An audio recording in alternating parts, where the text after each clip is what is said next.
Jane? Spencer, ano ginagawa mo rito? Si Neil, asawa ko. Namatay siya last year. Huling habilin niya sa akin na isaboy ko yung mga ashes niya dito.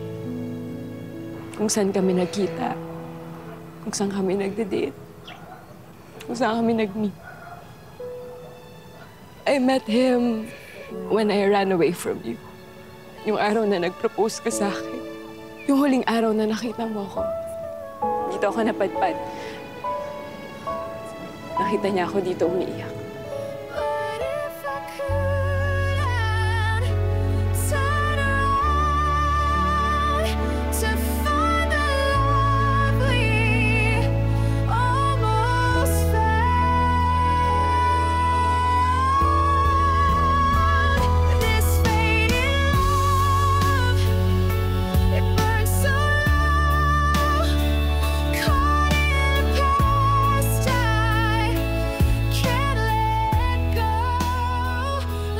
Oo, pre.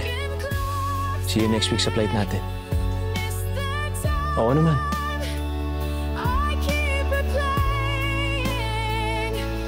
Handa na ako. Oo, pre. Nabigay ko na sa misis mo yung mga pasalubong mo. Tuwang-tuwa nga yung mga chikiting eh. Salamat pare ha. Na-expect na nila yan eh. Kasi alam nila na hindi ako makakauwi. Alam mo, buti ikaw, finally. Ginamit mo na yung bakasyon mo, nakauwi ka. Anong balak mo niyan? Eh, kaya ako naman di ginagamit yung mga bakasyon ko kasi wala naman akong uuwian dito. Sige na, pre. Ingat.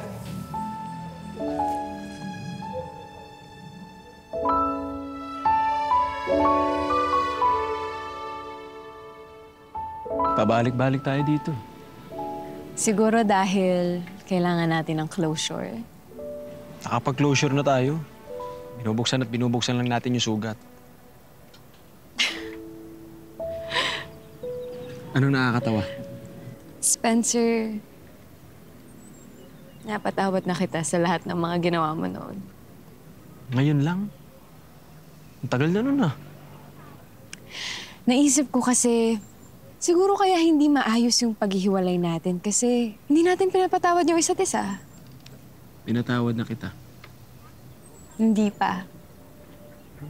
Kasi hindi pa ako nagsusorry. I'm sorry dahil naglaho ako noon. Walang explanation, na-ghost kita.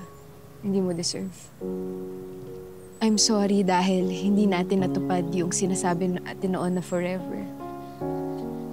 I'm sorry dahil nahirapan ka nung nawala ako. Dumaan ka lang sa akin, dumaan lang ako sa'yo. Hindi naman tayo naging tayo sa huli. Kasi mas buo tayo kapag hindi tayo magkasama.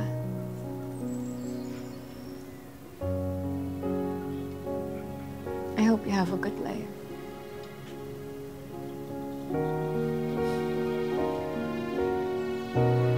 Ikaw din.